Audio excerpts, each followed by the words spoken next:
But I gotta ask you this, because you spoke about it quite a few times on the Cumia show, or as I like to call it, the Dave Landau show. Thank you. That's what I call it to all my friends when Anthony's not around. But you've spoken to quite a few times about getting sober, and I do this thing where I've cut way back on the drinking, but what I'll do is I'll take like 2 months off, but then I'll say, right, but in May I'm gonna drink my fucking balls off any chance I get. So it's the only way that I don't do it every day. But I gotta ask for you, what was it like when you realized, fuck, I've gotta stop, taking all these goofballs and sucking back cough medicine? For me, I mean, in Ireland, there, what do you guys call AA? Yeah. I had a feeling we would both say it at the same time. Uh, I Mine was my 13th arrest. I was 27, and it was my third DUI. It was my fifth DUI, but the third one I was charged for.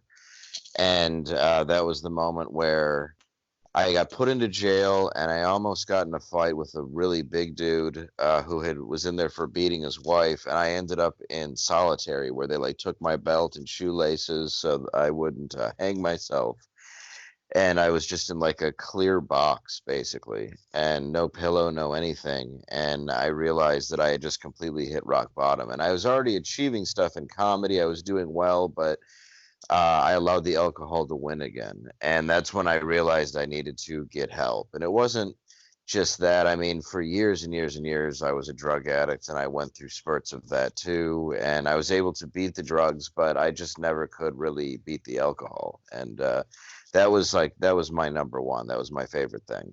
And that was the moment I just hit rock bottom. And even if I look at my mugshot now, it still scares me, that I actually looked like that at one point.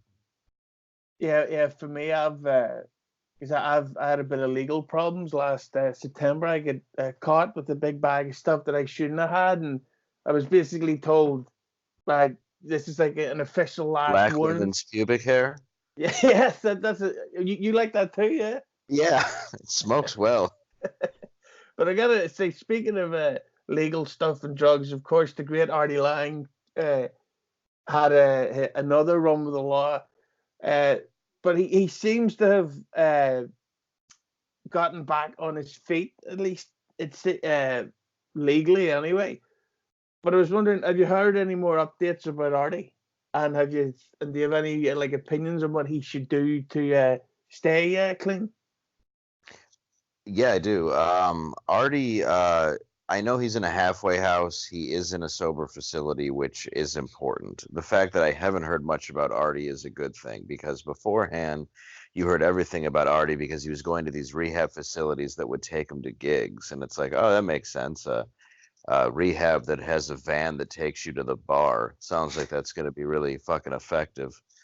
Um, I think with Artie is he needs to stop looking at the world for accolades and to tell him he's great, and he needs to stop blaming everybody else, and he needs to get over, Yeah. certain things of his past that he blames himself for. But what Artie needs to do to stay sober is to be around sober people, cut negative influences out of his life, because he has so many just people that'll suck off of him to get, and not suck him off or him sucking off for heroin money, but it'll just try to like drain him of everything that he has, because they want a piece of it. They want money, they want to open for him, and they'll do stuff for him. And he has to get with the right people, stay with the right people, and stay sober. I think once he gets out of the facility, it's going to be really, really hard for him. And I hope that he can stay sober. But I really think that's going to be a very difficult thing once he's out in the real world. Yeah, because that's the thing. I had the great Craig Gass on the podcast a couple of weeks ago, and we were talking about Artie, and we said that we don't know how he can actually physically do it. Like, we get that he's addicted to it, but I'm 34, and even when I drink nowadays, it kills me for about 4 days afterwards. But how Right. Artie at 50 could still be doing drugs and drinking, like, it's fucking it's it's half impressive, you gotta admit. Yeah, I quit at 27, and even then my hangovers were lasting 2, 3 days easy. I mean, I used to drink a beer in the shower to stop the shakes.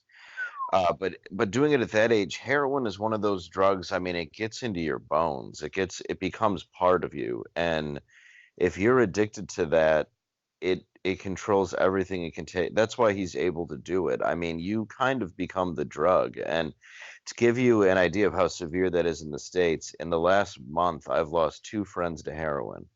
One overdosed, and the other one was beaten to death for over $30.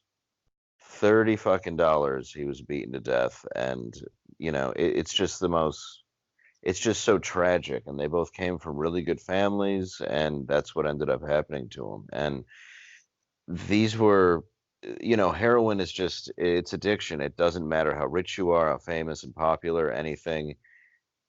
And that's why I think Artie's able to do it, is because it's become a big part of him, and that's a sad thing to see. And it's weird to see how much it's literally physically changed him, because he went from being an ugly man to now a handsome fish. Yes, he went. Sorry. Yeah, well, it was, yeah, he definitely went from like a chubby, like Italian boy, into a heavy set bird. You know? And Yeah. now, and now now it's just, I saw a picture of him though the other day, or a video of him on the back of a garbage truck smoking a cigarette, doing some community service, and he looked thin and he looked better than he has in a long time. So I definitely think he's sober right now. But yeah, you can see the physical changes it's made to him. It's terrible. Yeah. Do you think his nose can be fixed, or is Artie just going to leave it with that ball bag in the middle of his face? I don't know. It looks like yeah, it looks like Marty Moose after Griswold punched it. I think that there's a way that plastic surgery could do it. I don't know how, a lot of my friends, like I was a cokehead, and a lot of my friends kept going with it, and they have deviated septum, so there's only so much surgery you can do. So I don't know, what's inside there. I'm not sure. I would hope it can be fixed. I mean, the reason why it's not is obviously because he was spending all of his money on heroin. Wh- So once he's sober, I think that it probably could be. When you were snorting coke, did you ever get the Colombian cold? What's that? What do you call that? It's like when the day after, when like your nose swells up and it's like completely blocked up, so you can only breathe out the mouth. Oh yeah, absolutely. And then I started taking Afrin and Sudafed and all this other stuff. And yeah, it was I absolutely have, I think I still have sinus issues because of it. I'm really prone to sinus infections, and I think that has a lot to do with just the amount of cocaine I took, and then tried to treat it with Sudafed and Afrin, like, I mean, day after day after day after day. That's the thing, though. That's kind of a blessing of that Colombian cold, is that your nose is blocked up, so you can't keep taking it. Yeah, I mean, if there's a will, there's a way. Yeah, if you've got an anus, you could take it that way. I mean, That's what I like to do. yes, I but I never I never snorted it. I would just fold it into a piece of paper and dump it into my gaping anus. I love that Billy Joel song. Oh, it's my favorite. It's a great party trick.